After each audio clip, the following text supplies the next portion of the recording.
नमस्कार। आकाशवाणी जयपुर अजमेर से प्रस्तुत है प्रादेशिक समाचार।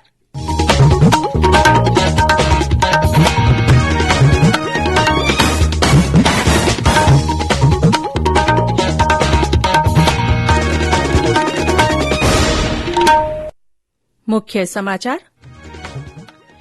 बढ़ते कोविड संक्रमण को देखते हुए राज्य सरकार ने आवश्यक पाबंदियां लगाई। रात 11 से सुबह 5 बजे तक रात्रिकालीन कर्फ्यू, वैक्सीनेशन की अनिवार्यता।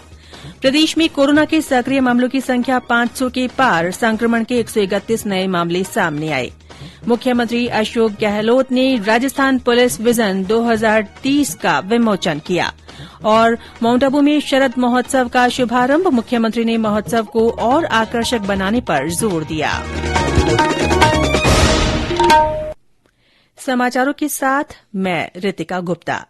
देश कोविड-19 के खिलाफ लड़ाई में 150 करोड़ टीकाकरण की उपलब्धि हासिल करने की ओर अग्रसर है।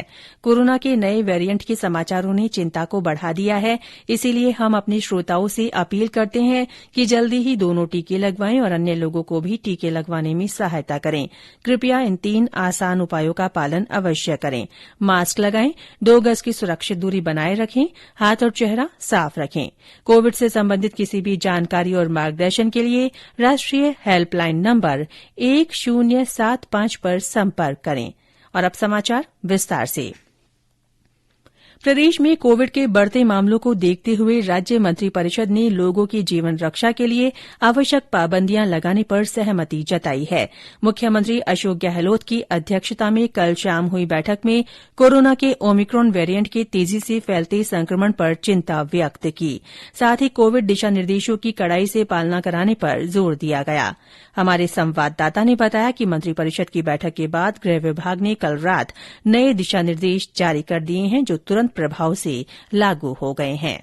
नए दिशा निर्देशों में रात 11 बजे से सुबह 5 बजे तक पहले से जारी कर्फ्यू की प्रभावी पालना कराने के निर्देश दिए गए हैं। नए साल की पूर्व संध्या पर आयोजित होने वाले कार्यक्रमों को देखते हुए 31 दिसंबर को रात के कर्फ्यू में 2 घंटे की छूट दी गई है। मास्क की अनिवार्यता तथा कोविड से बचाव के लिए उपयुक्त व्यवहार की सख्ती से पालना कराए जाने पर जोर दिया गया है। दिशा निर्देशों का उल्लंघन करने पर आपदा नियमों के तहत कार्यवाही की जाएगी। 31 जनवरी तक राज्य में पात्र सभी लोगों को कोविड टीके की दोनों खुराक लगवाना अनिवार्य कर दिया गया है। इसके बाद दोनों डोज नहीं लगवाने वाले लोगों को सार्वजनिक स्थानों पर जाने की अनुमति नहीं होगी। प्रदेश में सार्वजनिक, सामाजिक, राजनीतिक कार्यक्रमों तथा शादी समारोह में अधिकतम 200 लोगों के शामिल होने की अनुमति रहेगी। जितेंद्र द्विवेदी, आकाशवाणी समाचार, जयपुर।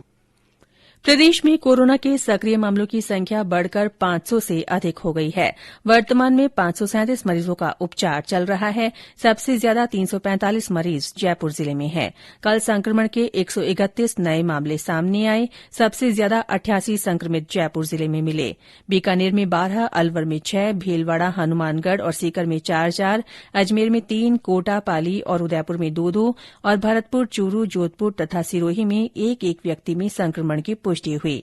कल 32 और रोगी स्वस्थ भी हुए हैं। इस बीच राज्य में कल ओमिक्रॉन के 23 नए केस मिले। इनमें से अजमेर के 10, जयपुर के 9, भीलवाड़ा के 2, अलवर और जोधपुर का 1-1 रोगी है। राज्य में अब तक 69 व्यक्ति ओमिक्रॉन संक्रमित पाए गए हैं। इनमें से 44 रोगी ठीक हो चुके हैं। आकाशवाणी समाचार से बातचीत में मेदांता अस्पताल गुरुग्राम के डॉक्टर अरविंद कुमार ने बताया कि कोरोना का कोई भी वेरिएंट हो, इलाज वही रहेगा जो पिछले वर्ष था। ओमिक्रॉन का वेरिएंट हो या डेल्टा हो या कोई और हो, जो ट्रीटमेंट है वो वही रहता है जो हमने लास्ट ईयर भी पॉलिसी फॉलो की थी कि केसेस को माइल्ड, मॉडरेट, सीवियर 3 कैटेगरीज में डिवाइड किया जाता है। माइल्ड केसेस में यूजुअली फीवर होता है, उनको सिम्प्टोमेटिक ट्रीटमेंट दिया जाता है। अगर बहुत हाई फीवर है, सांस फूल रही है, खांसी परसिस्ट कर रही है, ऑक्सीजन लेवल्स लो हो रहे हैं या कोई गफलत जैसी स्थिति आ रही है, तो इन 4-5 वार्निंग सिग्नल्स के होने की सूरत में आपको अस्पताल में जाना है। अदरवाइज माइल्ड केसेस को होम आइसोलेशन में ट्रीट किया जाता है। राष्ट्रव्यापी टीकाकरण अभियान के तहत देश में अब तक 143 करोड़ 75 लाख से अधिक कोविड टीके लगाए जा चुके हैं। इनमें 84 करोड़ 13 लाख से अधिक पहली और 59 करोड़ 61 लाख से अधिक दूसरी डोज शामिल है। वहीं प्रदेश में अब तक 8 करोड़ 5 लाख से ज्यादा कोविड टीकाकरण हो चुका है। ये समाचार आकाशवाणी जयपुर अजमेर से प्रसारित किए जा रहे हैं। समाचार अभी और भी हैं, उससे पहले कोरोना जागरूकता संदेश। चलो मिलकर एक शुरुआत करें, चलो एक फैसला आज करें, मास्क नहीं तो टोकेंगे, कोरोना को रोकेंगे, चलो एक इरादा करते हैं, चलो कुछ वादा करते हैं, मास्क नहीं तो टोकेंगे, कोरोना को रोकेंगे। प्रादेशिक समाचारों में फिर से आपका स्वागत है। प्रधानमंत्री नरेन्द्र मोदी आज उत्तराखंड के हल्द्वानी में 17,500 करोड़ रुपए लागत की 23 परियोजनाओं का शुभारंभ करेंगे। प्रधानमंत्री 5,750 करोड़ रुपए लागत की लखवार बहुउद्देशीय परियोजना की आधारशिला रखेंगे। राष्ट्रीय महत्व की इस परियोजना से राजस्थान सहित 6 राज्यों को पीने के पानी की आपूर्ति हो सकेगी। मुख्यमंत्री अशोक गहलोत ने कल जयपुर में राजस्थान पुलिस विजन 2030 पुस्तक का विमोचन किया। इस मौके पर श्री गहलोत ने कहा कि प्रदेश में कानून व्यवस्था को मजबूत बनाने और पुलिस के आधुनिकीकरण की दिशा में राज्य सरकार लगातार नवाचार कर रही है। उन्होंने कहा कि वर्ष 2030 के विजन को लेकर प्रकाशित की गई ये पुस्तक पुलिस को और अधिक प्रतिबद्धता के साथ काम करने के लिए प्रेरित करेगी। इस पुस्तक में प्रदेश की जनता को उच्चतम सेवाएं प्रदान करने के लिए पुलिस आधुनिकीकरण, पुनर्गठन और प्रशिक्षण की योजना शामिल है। मुख्यमंत्री अशोक गहलोत ने कल देर शाम वीडियो कॉन्फ्रेंस के माध्यम से सिरोही जिले के माउंट आबू में शरद महोत्सव 2021 का उद्घाटन किया। इस मौके पर मुख्यमंत्री ने माउंट आबू की नक्की झील पर गांधी वाटिका में गांधी जी की प्रतिमा का अनावरण और महात्मा गांधी पुस्तकालय का उद्घाटन किया। श्री गहलोत ने झील के किचन गार्डन पर पार्किंग और टेरेस गार्डन का शिलान्यास भी किया। उन्होंने निर्देश दिए कि करीब 30 साल से मनाए जा रहे शरद महोत्सव को और आकर्षक और बड़े स्तर पर आयोजित किया जाए। श्री गहलोत ने कहा कि माउंट आबू राजस्थान का एकमात्र हिल स्टेशन है। इसके योजनाबद्ध विकास के लिए पर्यटन विभाग और स्वायत्त शासन विभाग योजना बनाए ताकि इस क्षेत्र को पर्यटकों के लिए अधिक सुविधाजनक और आकर्षक बनाया जा सके। चित्तौड़गढ़ के राणा प्रताप सागर पन विद्युत गृह की पहली इकाई से उत्पादन फिर शुरू हो गया है। इस इकाई से रोजाना 10,32,000 यूनिट बिजली उत्पादित की जा सकेगी।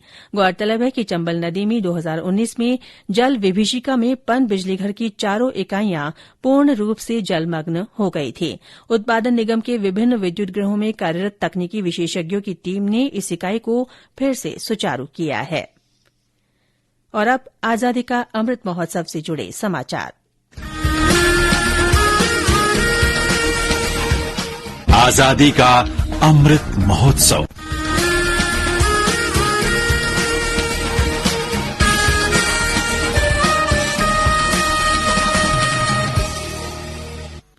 अमृत महोत्सव के तहत कल जयपुर में राजस्थान शिक्षक संघ राष्ट्रीय की ओर से विचार गोष्ठी हुई। इसमें जयपुर, भरतपुर और चूरू संभाग के शिक्षकों ने भाग लिया। संगोष्ठी में स्वतंत्रता के इतिहास और इसमें शिक्षकों की भूमिका पर प्रकाश डाला गया। साथ ही नई राष्ट्रीय शिक्षा नीति और राष्ट्र निर्माण में शिक्षकों की भूमिका पर व्याख्यान दिया गया। प्रदेश में मावठ के बाद न्यूनतम तापमान में आई कमी से ठिठुरन भरी सर्दी का असर तेज हो गया है। सवाईमाधोपुर से हमारे संवाददाता ने बताया कि लगातार तेज ठंड से जनजीवन प्रभावित है। मौसम विभाग ने आज झुंझुनू और हनुमानगढ़ जिले में कुछ स्थानों पर शीतलहर और सीकर तथा चूरू में अति शीतलहर की चेतावनी दी है। विभाग ने कहा है कि झुंझुनू, अलवर, सीकर, बीकानेर, चूरू, श्रीगंगानगर और हनुमानगढ़ जिलों में 2 जनवरी तक शीतलहर की स्थिति रह सकती है। और अंत में मुख्य समाचार एक बार फिर। बढ़ते कोविड संक्रमण को देखते हुए राज्य सरकार ने आवश्यक पाबंदियां लगाई। रात 11 से सुबह 5 बजे तक रात्रि कर्फ्यू जारी रहेगा।